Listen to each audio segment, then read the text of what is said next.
اچھا جی، بسم اللہ الرحمن الرحیم۔ اللہم صلی علی محمد وعلی آل محمد کما صلیت علی ابراہیم وعلی آل ابراہیم انک حمید مجید۔ اللہم بارک علی محمد وعلی آل محمد کما بارکت علی ابراہیم وعلی آل ابراہیم انک حمید مجید۔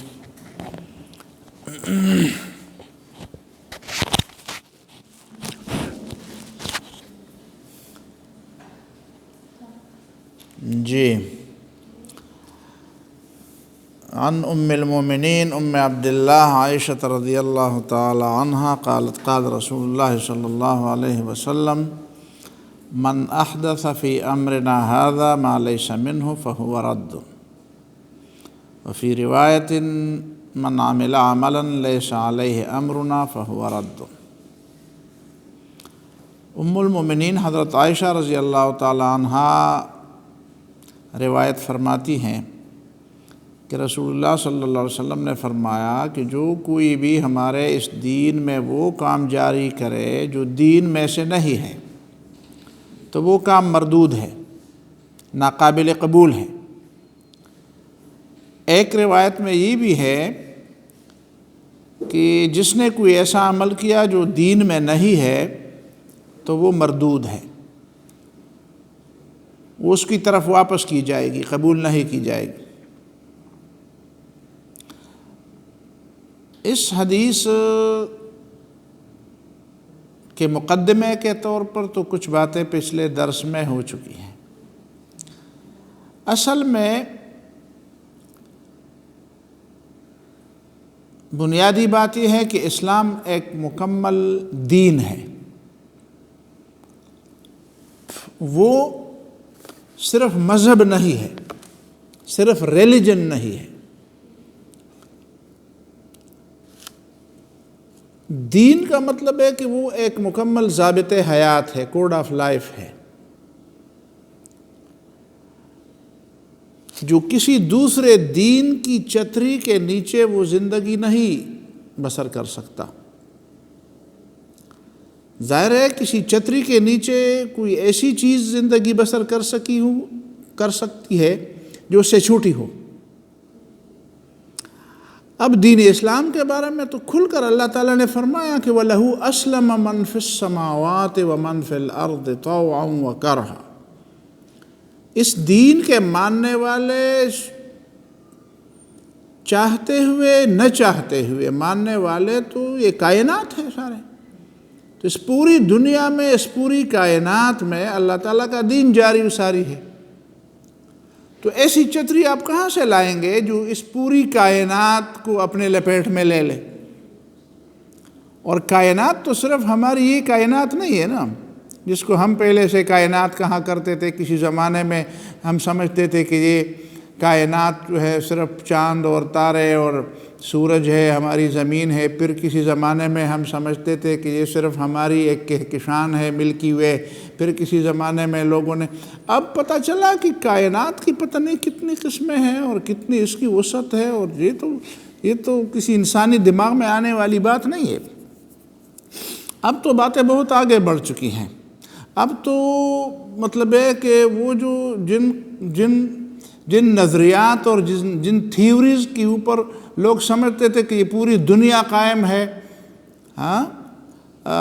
نیوٹن کی جو تھیوری تھی، ریلیٹیوٹی کی تھیوری، اس پہ سمجھتے تھے کہ پوری دنیا، اب تو اس پہ بھی باتیں ہو رہی ہیں کہ نہیں جی یہ بگ بانگ کے بعد اور بلیک ہول کے بعد یہ تھیوریاں کام نہیں کرتی۔ اب ایک نئی تھیوری کی ضرورت ہے جو ہمیں بگ بانگ کے سے پہلے کے بارے میں بھی بتائے اور بلیک ہول کے بعد کے بارے میں بھی ہمیں بتائے۔ تو اسٹرنگ تھیوری، اور جس کے آگے مطلب یہ ہے کہ پہلے ایک زمانے میں سمجھتے تھے کہ 2-3 ڈائمنشنز ہیں، اب لوگ کہتے ہیں کہ بھئی ڈائمنشنز 10-11 سے بھی آگے ہو سکتے ہیں۔ تو میرا مطلب یہ ہے کہ یہ کائنات بہت بہت بڑی ہے، بہت وسیع ہے، اس کے اندر بہت کچھ ہے، اور یہ سارا کچھ جو ہے وہ اللہ تعالیٰ کی بندگی کے لیے، اللہ تعالیٰ کی بندگی کر رہی ہے۔ وَلَهُ أَسْلَمَ، یہ ساری کائنات مسلمان ہے۔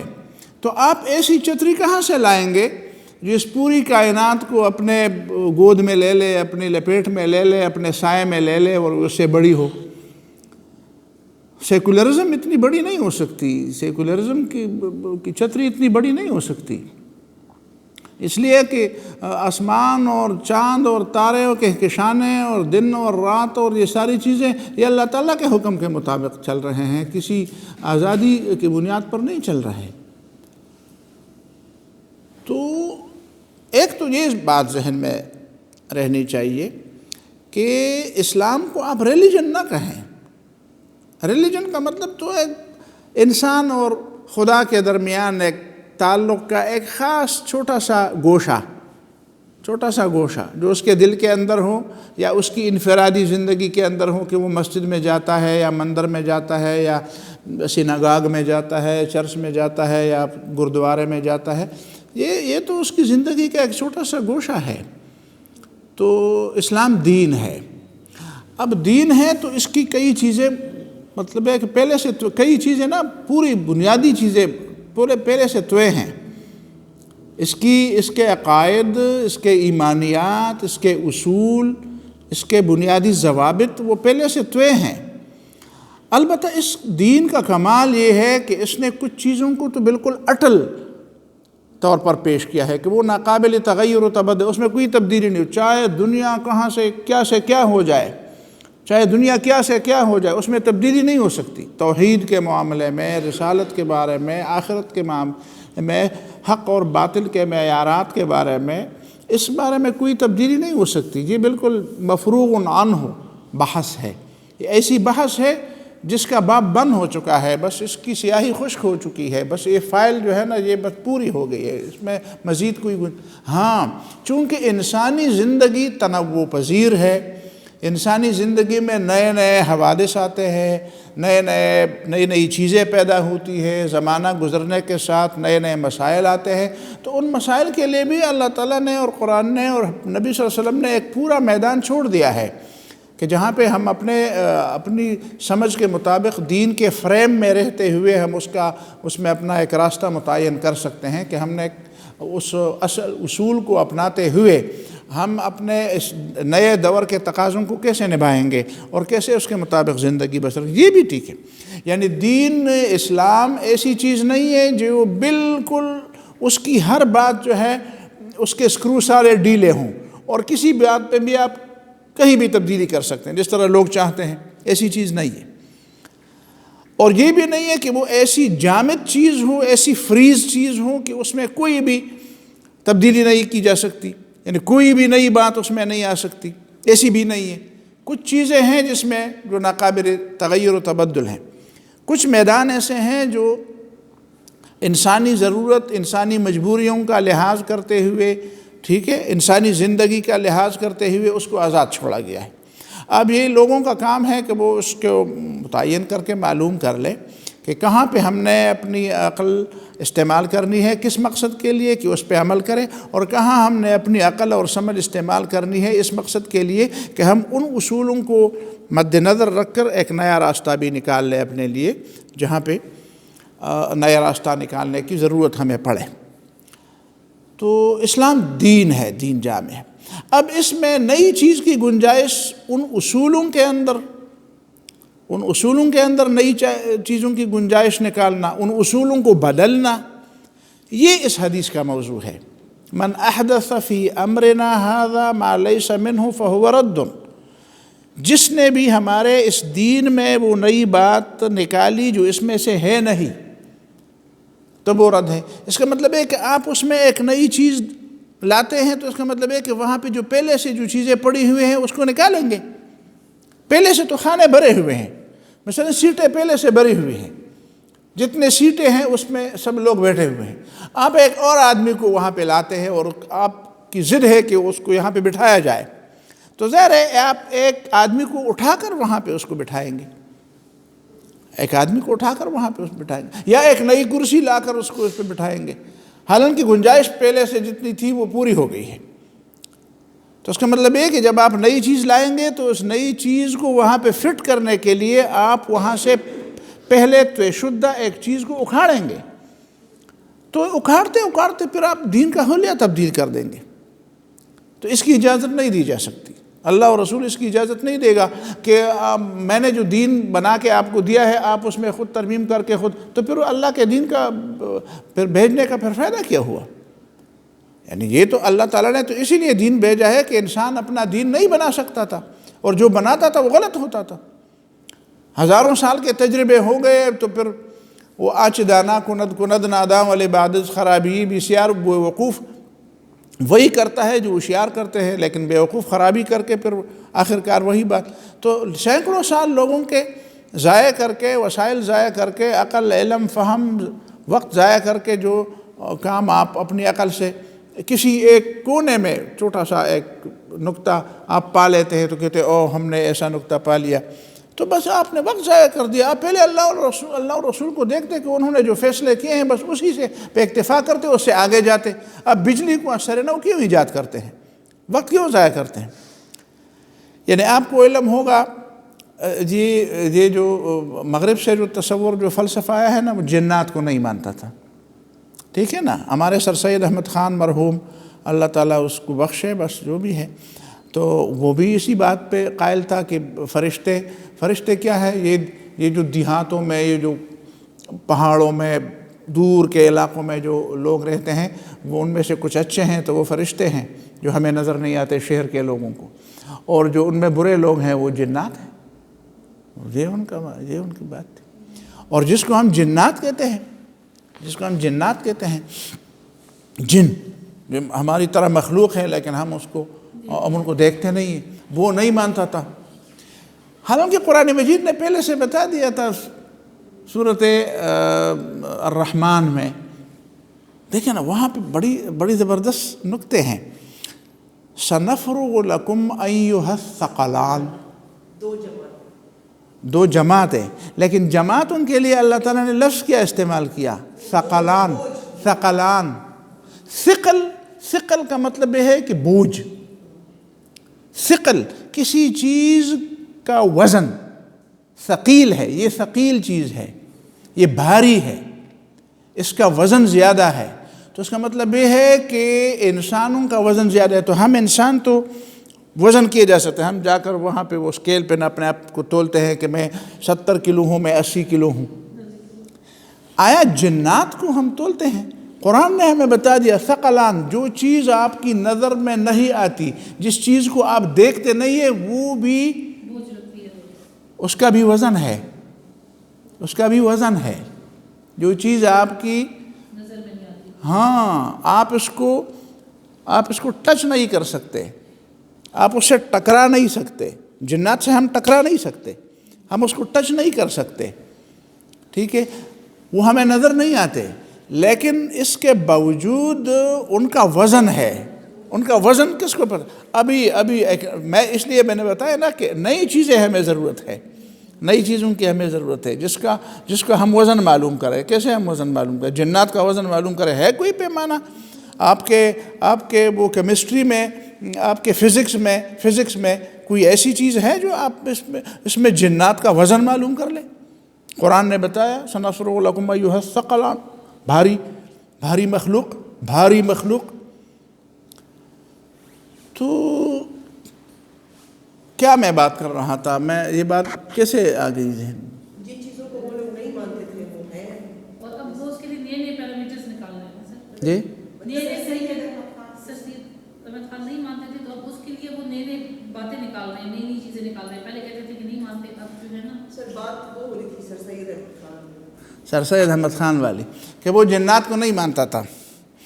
تو اصل میں یہ کہنے والا تھا کہ یہ جو بدعت کی بات ہے نا، نئی چیز دین میں، نئی چیز کی بات ہے، تو اس کی بات میں کر رہا تھا۔ بہرحال درمیان میں وہ رابط کٹ گیا کہ بات دور تک چلی گئی۔ تو اصل مسئلہ یہ ہے کہ دین جو ضابطہ ہے وہ مکمل ہے، ٹھیک ہے، مکمل ضابطہ حیات جو ہے وہ دین ہے، اس میں کوئی نئی چیز اس میں شامل نہیں کی جا سکتی۔ اچھا، اس سلسلے میں بنیادی چیز یہ ہے کہ دین کے حوالے سے احداث فی الدین، یعنی اس نقطے پر ہم آتے ہیں کہ دین کے اندر نئی چیز پیدا کرنا، دین کے اندر سے نئی چیز پیدا کرنا، ٹھیک ہے، یہ ہے بدعت۔ یہاں پہ دین کا لفظ آیا ہے، دوسرے الفاظ میں یہاں پہ تو امر کا لفظ آیا ہے، لیکن دوسرے احادیث میں دین کا لفظ بھی آیا ہے۔ دین وہ بنیادی باتیں ہیں، ٹھیک ہے، تو احداث فی الدین کا مطلب ہے کہ دین کے معاملے میں نئی باتیں۔ اب ہمیں یہاں پہ کچھ سوالات پیش نظر رکھنے ہیں ہم نے، ٹھیک ہے، اور ان سوالات کی بنیاد پر ہم نے طے کرنا ہے کہ یہ بدعت اور احداث فی الدین کن کن چیزوں پر اس کا اطلاق ہوتا ہے۔ کیا ہر نئی چیز پر اس کا اطلاق ہوتا ہے؟ مثال کے طور پر ہمیں کہا جاتا ہے کہ یہ چیزیں تو پہلے زمانے میں نہیں تھی، جہاز بھی نہیں تھے، یہ لائٹ بھی نہیں تھی، ٹھیک ہے، تو یہ بھی بدعت ہے کیا؟ اچھا، تو اس کے لیے تو لوگوں نے بتا دیا ہے کہ دو باتیں الگ الگ ہیں۔ ایک ہے خالص دینی معاملہ، خالص دین کا معاملہ، ایک ہے وہ معاملہ جس سے صرف دین مقصود نہ ہو بلکہ دنیا بھی مقصود ہو، جس طرح معاملات، کھیتی باڑی ہے، دنیا کا نظام چلانا ہے، مثال کے طور پر کاروبار کرنا ہے، خرید و فروخت کرنی ہے، تو جو خالص دینی معاملات ہے اس میں تو اصول یہ ہے کہ جو دین ہمیں پہنچا ہے وہی بس دلیل ہے، اور جو دین ہمیں پہنچا نہیں ہے، یعنی جس کے بارے میں ہمیں منع کیا گیا ہے، جس کے بارے میں ہمیں منع کیا گیا ہے، ٹھیک ہے، نہیں منع نہیں کیا گیا ہے، جس کے بارے میں کوئی ثبوت نہیں ہے، جس کے بارے میں کوئی ثبوت نہیں ہے، یعنی دو چیزیں الگ الگ ہیں۔ دینی معاملات میں ہمیں ثبوت چاہیے کہ آپ ایک چیز کو دین کا جز سمجھتے ہیں تو آپ کو کہا جائے گا کہ اللہ اور اس کے رسول صلی اللہ علیہ وسلم کی طرف سے کوئی ثبوت لائیے، تب ہم مانیں گے کہ یہ چیز دین کے اندر موجود ہے۔ معاملات کے اندر ہم دیکھیں گے کہ بھئی اس چیز سے منع کیا گیا ہے کہ نہیں، ثبوت کی ضرورت نہیں ہے، کیا اس چیز سے جو ہم اس کو استعمال کرتے ہیں اس سے نبی صلی اللہ علیہ وسلم نے منع فرمایا ہے؟ نبی صلی اللہ علیہ وسلم کے زمانے میں جو کھیتی باڑی ہوتی تھی وہ ہل اور وہ کدال اور وہ ان چیزوں سے ہوتی تھی، آج آپ ٹریکٹر چلا رہے ہیں، تو کیا ٹریکٹر بدعت ہے؟ آپ کا جواب ہوگا کہ نہیں۔ کیوں؟ اس لیے کہ نبی صلی اللہ علیہ وسلم نے ٹریکٹر کا نام لے کر یہ نہیں فرمایا کہ ٹریکٹر بدعت ہے، ٹریکٹر نہ چلاؤ، صرف ہل آپ چلائیں گے، آپ صرف تلوار چلائیں گے، آپ بندوق نہیں چلائیں گے۔ نبی صلی اللہ علیہ وسلم نے یہ نہیں فرمایا کہ آپ نے جہاد کرنا ہے تو صرف تلوار سے جہاد کرنا ہے، آپ نے تلوار کے علاوہ کوئی اور اسلحہ استعمال نہیں کرنا۔ تو جو معاملات ہیں ان معاملات میں اس کو دیکھا جائے گا، اس معاملات میں اس کو دیکھا جائے گا کہ آیا رسول اللہ صلی اللہ علیہ وسلم نے اس سے منع فرمایا ہے؟ مثلا خرید و فروخت میں نبی صلی اللہ علیہ وسلم نے سود سے منع فرمایا ہے، تو ہم سود نہیں کھائیں گے، نہیں دیں گے۔ باقی خرید و فروخت میں جو پابندیاں ہیں وہ پابندیاں نبی صلی اللہ علیہ وسلم نے بتا دیے، ان پابندیوں کا لحاظ کرتے ہوئے ہم آزاد ہیں جہاں پہ بھی خرید و فروخت کر لیں۔ مثلا آن لائن خرید و فروخت جائز ہے کہ ناجائز ہے؟ آن لائن خرید و فروخت، اگر اس میں وہ اصول ہے جو اصول نبی صلی اللہ علیہ وسلم نے ہمیں بتا دیے، اس کی وائلیشن نہیں ہے، تو پھر آن لائن خرید و فروخت بھی خرید و فروخت ہے۔ لیکن اگر اس میں ان اصول کی وائلیشن کبھی ہوتی ہے تو پھر اس کو منع کریں گے۔ دین کے معاملے میں یہ سوال ہوگا کہ آیا رسول اللہ صلی اللہ علیہ وسلم نے یہ کام کیا ہے، صحابہ کرام نے یہ کام کیا ہے، یعنی دین کے کسی اصل سے یہ بات ثابت ہے۔ اگر دین کے کسی اصل سے یہ بات ثابت نہیں ہے تو پھر اس کو روکا جائے گا کہ نہیں یہ دین میں نہیں ہے، ٹھیک ہے۔ یعنی سادہ سے الفاظ میں ہم یہ قاعدہ بنا دیں گے کہ کسی عمل کا ثبوت کسی دینی اصول پر مبنی ہے، شریعت کے کسی اصول پر مبنی ہے۔ اگر شریعت کے کسی اصول پر مبنی ہے تو اس کو ہم دین کا حصہ سمجھ سکتے ہیں، لیکن اگر شریعت کے کسی اصول پر اس کی بنا نہیں ہے تو ہم اس کو دین کا حصہ نہیں سمجھ سکتے، ٹھیک ہے۔ مشکل کیسے پیدا ہوئی؟ مشکل یہ پیدا ہوئی کہ ایک تو بدعت کا لفظ جو ہے اس سے مشکل پیدا ہوئی ہے۔ یہاں تو بدعت کا لفظ نہیں ہے لیکن احادیث میں بدعت کے لفظ آئے ہیں، بدعت کے لفظ سے مشکل پیدا ہوئی۔ بدعت کا مطلب نبی صلی اللہ علیہ وسلم نے فرمایا کل بدعت ضلالہ، ہر بدعت گمراہی ہے اور ہر گمراہی جہنم میں ہے۔ اب بدعت کا مطلب کیا ہے؟ بدعت کا لفظی معنی کیا ہے؟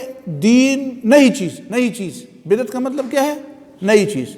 بدیع السماوات والارض، اللہ تعالیٰ نے جو آسمان اور زمین پیدا کیے یہ نئی چیز تھی، ابتدا میں اس کی کوئی مثال نہیں تھی۔ اس سے پہلے جو زمین اور آسمان اللہ تعالیٰ نے بنائے، اس سے پہلے اس کی کوئی مثال نہیں تھی، تو اللہ تعالیٰ نے بنا دی۔ تو دین میں بدعت کا مطلب یہ ہے کہ جس کی دین میں کوئی مثال نہ ہو، تو اس کو بدعت کہا جائے گا۔ اچھا، پھر ہم دیکھتے ہیں کہ حضرت عمر رضی اللہ تعالیٰ عنہ 20 رکعت تراویح پر ساری امت کو جمع کرتے ہیں، لوگوں کو مدینہ منورہ میں، اور پھر مکہ معظمہ میں، اور پھر ساری دنیا میں لوگ جمع ہوتے ہیں، اور ایک امام کے پیچھے وہ سارے لوگ جمع ہو کر 20 رکعت پڑھتے ہیں رمضان میں۔ حالانکہ پہلے ایسی بات نہیں تھی، وہ تو تراویح کی بحث میں پوری تفصیل بیان ہوگی نا۔ نبی صلی اللہ علیہ وسلم نے ایسا نہیں کیا تھا کہ ایک مستقل طور پر پورے رمضان میں ہر رات کو ایک امام کے پیچھے لوگ 20 رکعت پڑھیں، ایسا طریقہ نبی صلی اللہ علیہ وسلم کے زمانے میں نہیں تھا۔ 3 دن نبی صلی اللہ علیہ وسلم نے تراویح پڑھائی، کتنی پڑھائی اس میں بھی اختلاف ہے، 20 رکعت پڑھائی، زیادہ پڑھائی، لیکن چوتھی رات نبی صلی اللہ علیہ وسلم نہیں نکلے، اور پھر صبح کے وقت نبی صلی اللہ علیہ وسلم نے لوگوں کو بتایا کہ میں اس لیے نہیں نکلا کہ کہیں تمہارے اوپر لازم نہ ہو جائے، تو یہ نفل ہے۔ تو نبی صلی اللہ علیہ وسلم کے زمانے میں، بعد میں، اس کے بعد، اور ابو بکر صدیق کے زمانے میں، اور حضرت عمر رضی اللہ تعالیٰ عنہ کے ابتدائی زمانے میں طریقہ یہ تھا کہ بس لوگ مسجدوں میں الگ الگ ٹولیاں بنا کر، کوئی ایک امام کے پیچھے ادھر ایک جماعت کھڑی ہے، وہ دوسری جماعت کھڑی ہے، کوئی پورا قرآن سنا رہا ہے، کوئی آدھا سنا رہا ہے، کوئی 10 رکعت پڑھ رہا ہے، کوئی 5 پڑھ رہا ہے، کوئی 20 پڑھ رہا ہے، کوئی 40 پڑھ رہا ہے۔ تو حضرت عمر رضی اللہ تعالیٰ عنہ نے لوگوں سے مشورہ کیا کہ یار یہ کیا طریقہ ہے، میں ان لوگوں کو ایک امام کے پیچھے جمع نہ کروں۔ تو ایک امام کے پیچھے جمع کیا کہ 20 رکعت پڑھاؤ، اور 40 رکعت میں، 10 رکعت میں جتنی قرات تم کرتے ہو بس اپنی مطابق قرات کرو اس میں۔ اور پھر حضرت عمر جب نکلے تو بخاری کی روایت ہے اور ساری کتابوں کی روایت ہے کہ فرمایا نعم البدعۃ ھذہ، بڑی اچھی بدعت ہے، اچھی چیز ہے جو نئی چیز ہے دین میں۔ اب آپ کیا سمجھتے ہیں کہ یہاں بدعت سے مراد وہ چیز ہے جو گمراہی ہے؟ تو کیا گمراہی کو وہ نعمہ کہتے ہیں کہ اچھی چیز ہے؟ اور حضرت عمر کیا گمراہی کو جاری کرتے ہیں؟ کیا کوئی مسلمان حضرت عمر پر اور حضرت عمر رضی اللہ تعالیٰ عنہ پھر ایسے گزرے ہو گئے کہ انہوں نے گمراہی جاری کی نبی صلی اللہ علیہ وسلم کی مسجد میں، اور سارے لوگ بھی خاموش تھے، کسی نے بھی اس پہ انکار نہیں کیا۔ لوگ جو کہتے ہیں کہ حضرت عائشہ رضی اللہ تعالیٰ عنہ فرماتی تھی کہ نہیں، نبی صلی اللہ علیہ وسلم نے تو رمضان اور غیر رمضان میں 8 رکعت سے زیادہ نہیں پڑھی، تو وہ حضرت عائشہ تو قریبی دیوار کے قریب تھی، 40 سال تک تو تقریباً وہ موجود تھی۔ تو وہی حضرت عائشہ رضی اللہ تعالیٰ عنہ وہ کیا حضرت عمر کو نہیں کہہ سکتی تھی کہ نبی صلی اللہ علیہ وسلم نے تو 8 پڑھی ہے اور تم 20 پڑھا رہے ہو، یہ کام کیوں کر رہے ہو، تم بدعت کر رہے ہو؟ 40 سال تقریباً حضرت عائشہ رضی اللہ تعالیٰ عنہ 39 سال زندہ تھی، لیکن انہوں نے ایک بار بھی حضرت عمر رضی اللہ تعالیٰ عنہ کی اس جاری کردہ سنت کو گمراہی نہیں قرار دیا۔ لیکن آج لوگ کہتے ہیں کہ نہیں، حضرت عائشہ کہتی ہے کہ 8 ہیں اور تم حضرت عمر کہتے ہیں کہ 20 ہیں، اور تم حضرت عائشہ کی بات کو چھوڑ کر حضرت عمر کی بات کو مانتے ہو۔ تو حضرت عائشہ خود انہوں نے رضی اللہ تعالیٰ عنہ انہوں نے خود یہ بات کیوں نہیں کی؟ اس لیے نہیں کی کہ ان کو یہ بات اس حدیث کے خلاف نہیں لگتی تھی، ان کے علم میں یہ بات نہیں تھی کہ حضرت عمر نے میرے روایت کردہ اس حدیث کے مخالفت کی۔ یہ تو آج کے لوگ اس طرح کر رہے ہیں۔ بہرحال میں اس تراویح کی بات نہیں کر رہا تھا، میں بات یہ کر رہا تھا کہ حضرت عمر رضی اللہ تعالیٰ عنہ نے اس معاملے کو بدعت قرار دیا۔ یعنی بدعت کا مطلب ہے کہ پھر ہمیں یہ بات سمجھ آتی ہے کہ اچھا، ہر بدعت، پتہ چلا کہ ہر بدعت گمراہی نہیں ہے، ہر وہ بات جس پر نئی بات کا اطلاق ہو وہ گمراہی نہیں ہے، ہر وہ چیز جو نئی ہو وہ گمراہی نہیں ہے۔ اس کا مطلب ہے کہ کچھ چیزیں ہیں جو نئی ہیں وہ گمراہی ہیں، کچھ چیزیں ہیں جو نئی ہیں اور وہ گمراہی بھی نہیں ہیں۔ ٹھیک ہے، اس کا مطلب یہ ہے کہ بدعت ایک لغوی ہے، ایک شرعی ہے۔ لغوی کا مطلب یہ ہے کہ جس کو ہم بس لغت کے لحاظ سے بدعت کہہ دیں، نئی چیز کہہ دیں، ٹھیک ہے۔ ایک وہ ہے جس کو ہم شریعت میں نئی چیز کہہ دیں، تو اس کا مطلب یہ ہے کہ شریعت میں جو چیز نئی شامل ہو جائے گی وہ تو گمراہی ہوگی، لیکن جس کو صرف لفظی طور پر نئی چیز کہیں وہ تو گمراہی نہیں ہوگی۔ قرآن مجید کی اس آیت سے بھی پتہ چلتا ہے وَرَهْبَانِيَّةً ابْتَدَعُوهَا، سورۃ الحدید کی جو آیت پہلے ہم نے بتائی تھی، وَرَهْبَانِيَّةً ابْتَدَعُوهَا، رہبانیت کو لوگوں نے بدعت کے طور پر یعنی نئی چیز انہوں نے ایجاد کی تھی، مَا كَتَبْنَاهَا عَلَيْهِمْ، اللہ تعالیٰ نے فرمایا یہ عیسائی جو راہب تھے جو ان کے ماننے والے تھے ان پر ہم نے لازم نہیں کی تھی، إِلَّا ابْتِغَاءَ رِضْوَانِ اللَّهِ، لیکن انہوں نے اللہ کی رضا کے لیے ایک نئی بات نکالی، تو فَآتَيْنَا الَّذِينَ آمَنُوا مِنْهُمْ أَجْرَهُمْ، جو مومن تھے ہم نے ان کو ان کا اجر دے دیا، اس لیے کہ ہم نے نہیں مقرر کیا تھا، انہوں نے خود اپنی طرف سے اس میں کی، مطلب اللہ تعالیٰ کی رضا تھی۔ لیکن بعد کے لوگوں نے پھر کیا فَمَا رَعَوْهَا حَقَّ رِعَایَتِهَا، اس کا لحاظ انہوں نے نہیں رکھا، اس کا لحاظ نہیں رکھا۔ لحاظ رکھنے کا مطلب کیا ہے کہ اس میں خلاف شریعت کاموں کو انہوں نے روکا نہیں۔ ایک چیز نئی آ گئی، اب نئی چیز کے آنے سے مشکل یہ پیدا ہوتی ہے کہ اس میں لازماً کوئی نہ کوئی خرابی آتی ہے، تو جو چیز آپ نئی دین میں جو چیز نئی تلاش کرتے ہیں اس میں آپ نے یہ دیکھنا ہوگا، بیدار رہنا ہوگا، آنکھیں آپ نے کھلی رکھنی ہوں گی کہ کہیں ایسا نہ ہو کہ اس نئی چیز کے ساتھ کوئی دوسری چیزیں آ جائیں جو گمراہی اور جو گناہ کے زمرے میں آتی ہیں۔ یہ چیز تو گناہ نہیں ہے بجائے خود، لیکن اس کے ساتھ کچھ نئی چیزیں ضرور آئیں گی۔ لیکن سنت میں اور اس بدعت میں یہ فرق ہے، سنت پہ آپ عمل کریں گے تو آپ بے خوف ہو کر عمل کریں، اس میں کوئی ایسی بات نہیں آئے گی کہ آپ اس میں سے کوئی، لیکن جب آپ کوئی نئی چیز ایجاد کر لیں گے اور اچھی چیز ہوگی، وہ اس کی شریعت میں گنجائش ہوگی، لیکن وہ پہلے سے موجود نہیں ہوگی اور آپ نے اس کو ایجاد کر دیا، تو وہاں پہ آپ نے دیکھنا ہوگا، آپ نے بیدار رہنا ہوگا کہ کہیں اس کے ساتھ کچھ نئی چیزیں تو نہیں آ رہی۔ تو فَمَا رَعَوْهَا حَقًّا، یہی وہ عیسائیوں کی بات، راہبوں کی بات، پادریوں کی بات لے لیں کہ جب انہوں نے دنیا کو چھوڑ دیا، دنیا کو چھوڑنا اس وقت ان کی مجبوری تھی۔ دنیا کو انہوں نے کیوں چھوڑا؟ ظاہر ہے کہ جب حکمران ظالم تھے ان کے ساتھ انہوں نے جنگ بھی کی، وہ شہید بھی کیے گئے، آخر میں جو تھوڑے لوگ رہ گئے وہ سمجھتے تھے کہ یار بس اٹھ کر بات کہنے کا مطلب یہ ہے کہ سر قلم ہو جانا، جس طرح آج کل سعودیہ میں ہے، آپ اٹھیں گے اور بات کریں گے تو آپ نے بات ابھی پوری نہیں کی ہوگی اور آ کر آپ کے گردن کو مروڑ دیں گے، مسجد سے آپ کو اٹھائیں گے۔ یعنی آپ ممبر پر کھڑے ہوں تو آپ معمولی سی بات اشارتاً بھی کہہ دینا تو فوراً یہاں سے پولیس آئے گی اور آپ کو یعنی اتنا بھی آپ کو مہلت نہیں دے گی پولیس کہ آپ ممبر پر بات کرنا، تو کم از کم بات تو ختم کر دیں۔ صرف بات ختم کرنے سے انقلاب نہیں آئے گا، لیکن ممبر پر آپ کو بات بھی ادھوری بات پر آپ کو پکڑا جائے گا، نماز کے لیے بھی آپ کو نہیں چھوڑا جائے گا، ہم نے دیکھ لیا ہے۔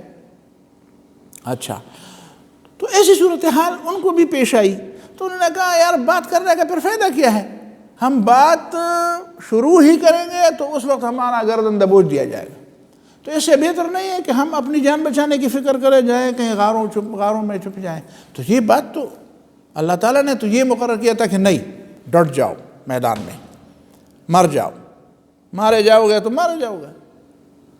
لیکن کچھ لوگ کمزور ہوتے ہیں، اصل مسئلہ یہ تھا، یعنی اجازت تو تھی اس کے اندر، اب بھی ہمارے لیے بھی اجازت تو ہے، لیکن شریعت کا مزاج یہ نہیں ہے کہ وہ ہمیں کہہ دے کہ جب آپ کو جان کا ڈر ہو تو آپ چلے غاروں میں چلے جائیں، نہیں، یہ مزاج نہیں ہے۔ مزاج شریعت کا یہ ہے کہ آپ ڈٹ جائیں۔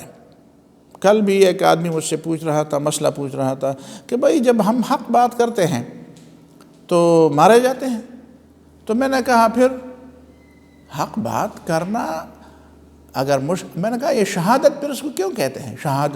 شہادت دینا، گواہی دینا، اور جو شہید ہوتے ہیں ان کو شہید کیوں کہتے ہیں؟ مجھے کیوں شہید نہیں کہتے؟ اس لیے کہ جو شہید ہوتا ہے نا وہ حقیقت میں اس بات کا گواہ ہوتا ہے کہ میں حق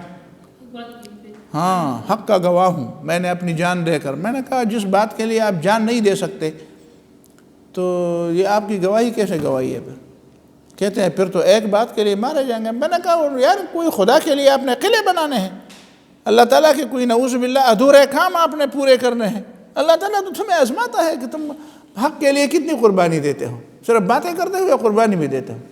تو یہ بات ذہن سے نکالو کہ حق بات کے لیے پھر ہمیں جان دینی پڑے گی. بھئی جان دینی پڑے گی تو جان دو.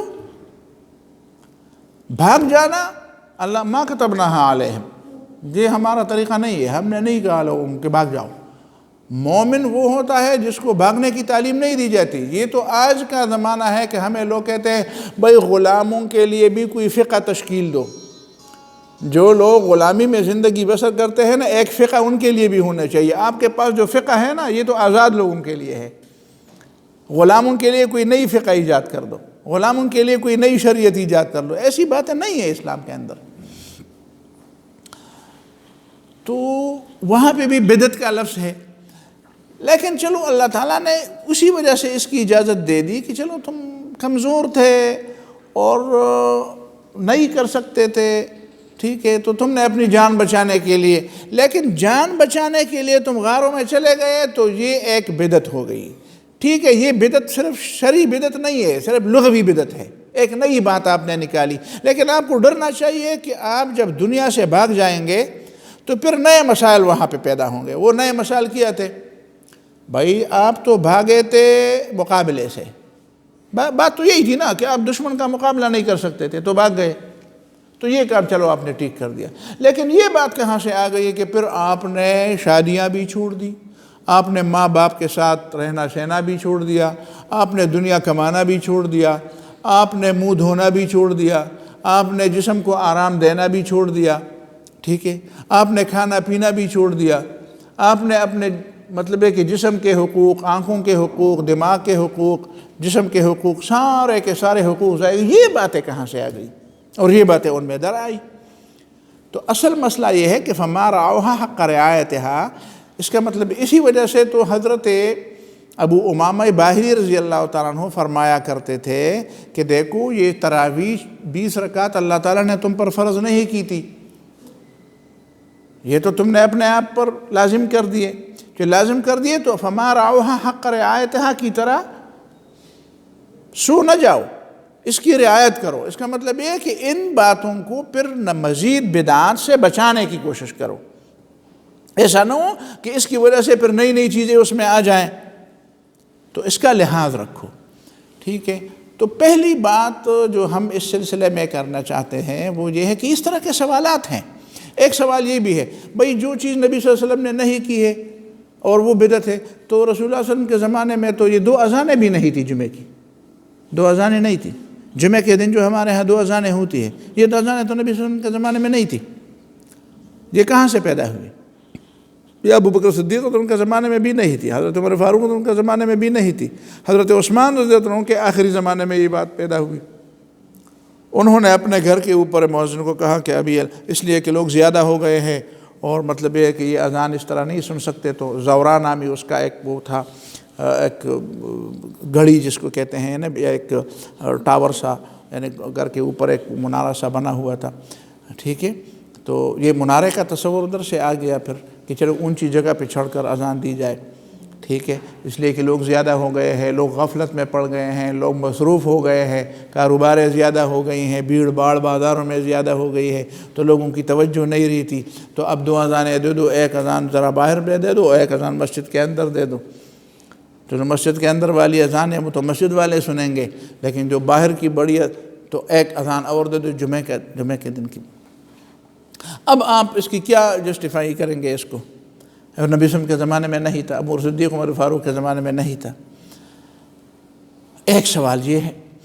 اسی طرح کے بے شمار سوال حضرت عمر رضی اللہ عنہ نے کئی چیزیں معلوم کی، کئی چیزیں. اولیات عمر کو آپ دیکھ لیں کہ حضرت عمر نے کیا کیا چیزیں شروع کی، تو وہ ساری چیزیں تو ابتدا میں نہیں تھی. تو اس کے لیے ہم نے 3-4 اصول وضع کرنے ہیں. ان 3-4 باتیں ہم سمجھیں گے تو پھر ہم بدعت کو سمجھ جائیں گے کہ بدعت کا اطلاق کن چیزوں پر ہوگا. پہلی بات یہ ہے کہ وہ دین اور شریعت کے اندر کی کوئی چیز ہوگی جو بدعت میں شامل ہوگی. شریعت کے اندر کی چیز کا مطلب کیا ہے کہ اس پر لازماً عمل کرنا ضروری ہوگا، اور جو اس پر عمل نہیں کریں گے اس کو گناہگار سمجھا جائے گا، اس کو غلط کار سمجھا جائے گا. ٹھیک ہے، اور اس پر نکیر کی جائے گی، ٹھیک ہے، اس پہ گرفت کی جائے گی۔ کوئی ایسی چیز جو دین کے اصول اور ضوابط اور احکام اور ان سے باہر کی چیز ہو۔ مثال کے طور پر میں پوری رات مثال کے طور پر ایک مشورے میں لوگوں کے ساتھ گزارتا ہوں، ایک رات نہیں، 2 راتیں، 3 راتیں، 4 راتیں، کوئی اہم معاملہ ہے درپیش ہے اور ایک دن میں حل نہیں ہوا اور 10 دن تک مسلسل ہم ساری رات جاگتے رہے کسی ایک معاملے یا مسئلے کو حل کرنے کے لیے۔ کوئی بڑا ایشو تھا مثال کے طور پر، اس ہم کہتے ہیں کیا 10 دن مسلسل ایک معاملے میں بحث کرنا اور صبح سے عشاء سے صبح تک اور اسی عشاء والی وضو پر ہم صبح کی نماز بھی پڑھ لیں، کیا رسول اللہ صلی اللہ علیہ وسلم نے ایسا عمل کیا تھا کہ عشاء کی نماز کے عشاء کی والے وضو پر نبی صلی اللہ علیہ وسلم نے صبح کی نماز پڑھی ہو؟ نہیں پڑھی۔ لیکن کچھ لوگ اس طرح کر لیں تو اس کا مطلب یہ ہے کہ یہ دین کے اندر والی بات نہیں، بس ایک موقع آیا اور ہم نے ایسا کیا، یہ بدعت میں شمار نہیں ہوگا۔ اس لیے کہ ہم نے دین کے اندر یہ بات داخل نہیں کی کہ کوئی 10 رات اس طرح نہیں جاگے گا تو وہ گناہگار ہوگا، یا ہم نے ایسا کیا تو آپ نے ہم پر نکیر کی کہ آپ کیسے یار یہ 8-10 دن ہو گئے، اب ہر رات جو ہے نا وہ عشاء کے بعد بیٹھ کر صبح کی اذان تک اور صبح کی نماز تک بیٹھے رہتے ہیں اور مشورے کرتے رہتے ہیں اور بحثیں کرتے رہتے ہیں۔ ہاں، یہ طریقہ تو نبی صلی اللہ علیہ وسلم کا نہیں تھا۔ نہیں جی، اس پہ بدعت کا اطلاق نہیں ہوتا، اس لیے کہ ہم نے دین میں یہ چیز شامل نہیں کی ہے، ٹھیک ہے۔ ہم نے یہ نہیں کہا ہے کہ جو دین میں اس کو جو یہ دین میں شامل ہے، کوئی کرے گا تو اس کا اتنا اجر ہوگا اور نہ کرے گا تو وہ گناہگار ہوگا۔ یہ پہلی بات ہے۔ دوسری بات یہ ہے کہ جس بات کے لیے دین میں کوئی اصل ہو، دین میں کوئی مثال ہو، کوئی نظیر ہو۔ دیکھیں حدیث میں یہ بات جو آتی ہے کہ رسول اللہ صلی اللہ علیہ وسلم نے فرمایا کہ من سن سنتا حسنتا فلہ اجرہا واجر من عمل بہا الی یوم القیامہ، جس نے دین کے اندر کوئی اچھی چیز پروان چڑھائی، شروع کی، تو قیامت تک آنے والے لوگ اس پہ عمل کرتے رہے تو اس کو اجر ملے گا اور ان کے اجر میں کوئی کمی نہیں کی جائے گی۔ اور جس نے دین کے اندر کوئی گمراہ سن سنتاً سیئتاً، جس نے کسی برائی کی بنیاد رکھ دی، تو اس برائی پر عمل کرنے والے قیامت تک جو لوگ ہیں ان کو بھی برائی کیا خمیازہ بھگتنا پڑے گا، سزا ملے گی، اور اس کو بھی اس میں سے حصہ ملے گا۔ اب وہ برائی تو برائی ہے، لیکن جو اچھائی ہے تو اس کو اب بدعت کہیں گے، تو پھر سن سنتاً حسنتاً کا کیا مطلب ہوا؟ اگر ہمیں یہ اختیار نہیں ہے، یہ اجازت نہیں ہے کہ ہم کسی نئی چیز کی بنیاد رکھ دیں اور اس نئی چیز کوئی اچھی چیز ہو اور اس پر لوگ عمل کر لیں، اس کا مطلب ہے کہ یہ بدعت میں شمار نہیں ہوگا نا۔ یہ جو آپ نے جو درس شروع کر دیا ہے یہاں پہ، اللہ تعالیٰ نے لازم کیا تھا اور نبی صلی اللہ علیہ وسلم نے لازم کیا تھا کہ خواتین کے لیے ہر ہفتے کوئی درس ہوگا اور وہ جمعرات کے دن ہوگا اور وہ فلان کتاب سے ہوگا، یہ کوئی لازمی چیز تھی، لیکن یہ سنتاً حسنتاً میں آتی ہے۔ اس لیے کہ ہم اس کو دین کا حصہ اس لیے نہیں سمجھتے کہ اگر کسی نے جمعرات کے دن اس درس میں شرکت کی تو اس کو تو بڑا اجر ملے گا، لیکن جس نے نہیں کی وہ گناہگار ہوں گے۔ اور یہ دین کی بنیادی چیزیں، جس طرح 5 نمازیں ہیں، اس طرح یہ چھٹی نماز ہے، جمعرات کے دن 11 بجے کی چھٹی نماز ہے، ایسا تو نہیں ہے۔ تو یہ دوسری بات ہو گئی۔ تیسری بات یہ ہے کہ جس چیز کو خلفائے راشدین، دیکھیں نا، نبی صلی اللہ علیہ وسلم نے خلفائے راشدین کو ایک مقام دیا ہے، علیکم بسنتی و سنت الخلفاء الراشدین، میری سنت کو لازم پکڑو اور میرے خلفائے راشدین کی سنت کو لازم پکڑو۔ تو خلفائے راشدین ابو بکر، عمر، عثمان، علی جس بات کو رائج کرتے ہیں اس پر بدعت کا اطلاق نہیں ہوگا، اس پر بدعت کا اطلاق نہیں ہوگا، ٹھیک ہے۔ اس لیے کہ نبی صلی اللہ علیہ وسلم نے ان کو یہ پروانہ دیا ہے اور ہمیں حکم دیا ہے کہ میری سنت کو پکڑ لو اور ابو بکر اور عمر کی۔ ظاہر ہے کہ ابو بکر اور عمر کی سنت وہی ہوگی جو نبی صلی اللہ علیہ وسلم کی سنت ہے، تو پھر اس کے ابو بکر اور عمر کی سنت کی نسبت ان کی طرف پھر کیوں کی گئی؟ اس لیے تو کی گئی کہ وہ کچھ نئی چیزیں ایسی ایجاد کریں گے، ہاں، وقت کے ساتھ ان کو ضرورت پڑے گی تو نئی چیزیں اس میں۔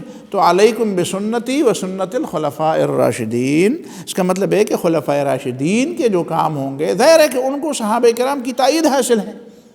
خلفاء راشدین نے جو کچھ بھی کام کیے صحابہ کرام کے مشورے سے کیے، تو آپ صحابہ کی اجتماعیت کو تو آپ بدعت نہیں کہہ سکتے۔ یہی بات میں تیسری بات کرنے والا ہوں کہ جس بات پر صحابہ کرام کا اجماع ہو یا جس بات پر اہل علم کا اجماع ہو اس کو آپ بدعت نہیں کہہ سکتے۔ مثلا ابتدا میں تو لوگوں کو خیال ہوتا تھا، ابو بکر صدیق رضی اللہ تعالیٰ عنہ نے سوچا کہ قرآن مجید کے اوراق جو بکھرے پڑے ہیں، ظاہر ہے کہ اوراق بھی تھے اس زمانے میں، کاغذ تھا، کس طرح کاغذ تھا یہ دوسری بحث ہے، کس طرح کاغذ تھا، لیکن کچھ کاغذ کی کچھ شکل تھی، اور پتھر کے ٹکڑے تھے، مطلب ہے کہ لکڑی کے ٹکڑے تھے، یہ جو اونٹوں کے ران اور یہ کولہے ہوتے ہیں وہ بھی بڑے، اس پہ بھی لکھائی کرتے تھے، چمڑے پر بھی لکھائیاں کرتے تھے۔ تو یہ چیز قرآن مجید اس طرح کی مختلف چیزوں پر تحریر کی ہوئی وہ پڑھی تھی۔ اب زیادہ اعتماد حفاظ پر ہوتا تھا کہ جن کو یاد ہے جب غزوے اس میں مسیلمہ کذاب کے مقابلے میں جو جنگ ہوئی اس میں بے شمار صحابہ کرام شہید ہوئے اور سارے حافظ قرآن تھے، تو ابو بکر صدیق رضی اللہ عنہ کو خطرہ پیدا ہوا کہ بھئی یہ کیا مسئلہ ہے، اگر اس طرح کے لوگ شہید ہوتے جائیں اور قرآن مجید ایک ہی جگہ پہ جمع نہ ہو تو یہ تو ہمارے لیے بڑی مشکل پیدا ہوگی۔ تو انہوں نے حضرت عمر کو بلایا کہ آ جاؤ ایک بات ہے اس طرح، تو حضرت عمر رضی اللہ عنہ نے کہا کہ آپ ایسی بات کیسے کرتے ہیں جو نبی صلی اللہ علیہ وسلم نے نہیں کی؟ تو ابو بکر صدیق رضی اللہ عنہ فرماتے ہیں کہ یہ کام ٹھیک ہے، ضروری ہے، مجبوری ہے ہماری۔ پھر دونوں جب اس پر متفق ہوئے تو پھر حضرت زید کو بلایا، زید بن ثابت انصاری کو، ان کو بلایا، وہ بڑے ماہر تھے لکھنے میں بھی اور اس میں بھی، اور نبی صلی اللہ علیہ وسلم کے صحابی تھے، انصاری صحابی ہیں۔ تو انہوں نے کہا کہ کیف تفعلان شیئا لم یفعلہ رسول اللہ صلی اللہ علیہ وسلم، تم دونوں ایسی بات کیسے کرتے ہو کہ نبی صلی اللہ علیہ وسلم نے نہیں کی؟ پھر وہ دونوں ان کو سمجھاتے رہے تو یہ بھی قائل ہو گئے، اور پھر بالآخر ایک کمیٹی بنی اور اس کمیٹی میں وہ قرآن مجید کو جمع کیا گیا، پھر اس میں کچھ چیزیں رہ گئی تو حضرت عثمان کے زمانے میں وہ کمی پوری کی گئی۔ تو یہ قرآن مجید کو جمع کرنا یہ تو نبی صلی اللہ علیہ وسلم کے زمانے میں نہیں تھا، تو خلفاء راشدین کے زمانے میں یہ کام ہوا، یہ دین کے لیے تھا۔ اسی لیے لوگوں نے یہ کہا ہے کہ ایک ہے دین کے اندر ایک بات کو جاری کرنا، ایک ہے دین کے لیے ایک بات کو، نئی بات کو جاری کرنا، دین کی حفاظت کے لیے، دین کی اشاعت کے لیے۔ مثلا یہ جو کتابیں ہم چھپواتے ہیں، تدوین، فقہ کو مدون کیا، نبی صلی اللہ علیہ وسلم کے زمانے میں فقہ مدون نہیں تھا، نا کمپائل تو نہیں تھا، تو یہ کمپائلیشن تو بعد کی بات ہے۔ تو فقہ کی جو کمپائلیشن ہے یا احادیث کی جو کمپائلیشن ہے یہ تو دین کے لیے ہے، تو اس کا مطلب یہ ہے کہ یہ چیزیں ہیں جس کو صحابہ کرام نے اس انداز سے لیا کہ ٹھیک ہے یہ دین کے اندر نئی چیز شامل کرنا نہیں ہے، یہ دین کے لیے۔ اسی طرح فوجیوں، دیکھیں نبی صلی اللہ علیہ وسلم کے زمانے میں تو فوجیوں کی تنخواہیں نہیں تھی، ہاں مال غنیمت میں سے ان کو حصہ ملتا تھا، باقی تو کچھ نہیں تھا۔ تو حضرت عمر رضی اللہ عنہ کے زمانے میں باقاعدہ فوج تشکیل ہوئی، باقاعدہ پولیس کا محکمہ، باقاعدہ ڈاک کا محکمہ، یہ محکمہ، وہ سڑکیں، روڈ، یہ خبر رسان، یہ تو مختلف قسم کی جو چیزیں آئی، دین اور دین کی تحفظ، دین کی اشاعت، دین کے غلبے، نئی چیزیں، نئے اسلحے ایجاد ہوئے، نئے تکنیک ایجاد ہوئے، نئے طریقے ایجاد ہوئے۔ تو دین کے لیے بات کرنا ٹھیک ہے، نئی چیز شامل کرنا، اور دین کے اندر نئی چیز شامل کرنا، اس میں بھی تھوڑا سا فرق ہے۔ ایک بات یہ بھی ہے کہ جو بدعت شرعی طور پر بدعت ہے اور گناہ ہے، وہ وہی ہے جو باہر سے آ کر دین کے اندر، اور باہر سے کا مطلب کیا ہے کہ جاہلیت سے آ کر دین میں شامل کیا جائے۔ پہلے والے درس میں میں نے آپ کو بتایا تھا کہ یہ جو برتھ ڈے منانا ہے یا عید میلاد منانا ہے یہ بدعت ہے، میں اس پہ مطمئن ہوں کہ یہ بدعت ہے۔ ٹھیک ہے، کچھ لوگوں کو میں اختلاف کا حق دیتا ہوں، جو ہمارے بریلوی حضرات سمجھتے ہیں کہ نہیں ہم محبت رسول میں ایسا کرتے ہیں یا ایسا کرتے ہیں، تو بس ٹھیک ہے، ان کی اپنی ایک رائے ہے، لیکن میں سمجھتا ہوں کہ کسی کی پیدائش کا دن منانا اس کا اسلام کے اندر سے کوئی چیز نہیں آئی ہے، یہ باہر سے امپورٹڈ ایک تصور ہے، ٹھیک ہے نا۔ ایک حدیث میں یہ بات آتی ہے کہ نبی صلی اللہ علیہ وسلم نے فرمایا کہ 3 لوگ ہیں جو اللہ تعالیٰ کو سب سے ناپسند ہیں. اس میں ایک ہے ملحد فی الحرم، جو حرم میں بے دینی کرے، جس طرح یہ لوگ حرم میں بے دینی کرنے والے ہیں آج کے. ومبتغٍ فی الاسلام سنت الجاہلیہ، اور اسلام میں جاہلیت کے طریقے رائج کرنے والے. اسلام میں جاہلیت کے طریقے، اس کا مطلب یہ ہے کہ وہ چیز غلط ہے جو باہر جاہلیت سے لا کر آپ اسلام کے اندر ٹھونس دیں گے کہ یہاں پہ اس کے لیے فٹ ہونے کی کوئی جگہ نہیں ہوتی، لیکن آپ بس زبردستی اس کے سینہ زوری کر کے اس کے لیے جگہ بنا لیتے ہیں کہ نہیں یہ بھی دین میں شامل کر دیں. تو چوتھی بات پھر یہ ہوئی، یعنی دین کے اندر کی بات. پہلی بات دین اور شریعت کے اندر کی بات، ٹھیک ہے، خلفائے راشدین کی طرف سے، ٹھیک ہے. اور ایک یہ بات ہوئی کہ دین کے لیے، جس کے لیے دین میں کوئی اصل ہو یا نہ ہو تو بدعت کا یا غیر بدعت کا حکم وہاں پہ لگایا جائے گا. اور چوتھی بات یہ کہ وہ جاہلیت سے کوئی چیز آ کر یہاں پہ فٹ کی جائے، تو یہ وہ چیزیں ہیں. تو اس حوالے سے وہ بات جو میں نے آپ کو پہلے بتائی تھی نا کہ 2 سوالات جو تھے، ابتدعوہا، وہ بدعت انہوں نے کی، تو بدعت کا مطلب وہاں پر سوال کا جواب پھر کیا ہے؟ ہاں یاد ہے آپ کو؟ کہ وہ سر دین میں وہ آپ اپنا سوال، آپ کو سوال یاد ہے؟ مطلب یہ ہے کہ میں نے سوال کیا تھا نا جب بدعت ہے تو پھر اجر کیسے؟ اس کا مطلب ہے کہ وہ بدعت ہے لغتاً، شرعاً بدعت نہیں ہے. اور وہ جو سوال حدیث میں نے آپ کے سامنے ابو داود والی حدیث رکھی تھی کہ آپ سنت کے کو پا گئے اور پھر ان کو دوسرا اجر مل گیا، اس کا مطلب یہ ہے کہ آپ کی نیت ٹھیک تھی، آپ کی نیت ٹھیک تھی، آپ کی نیت سنت کی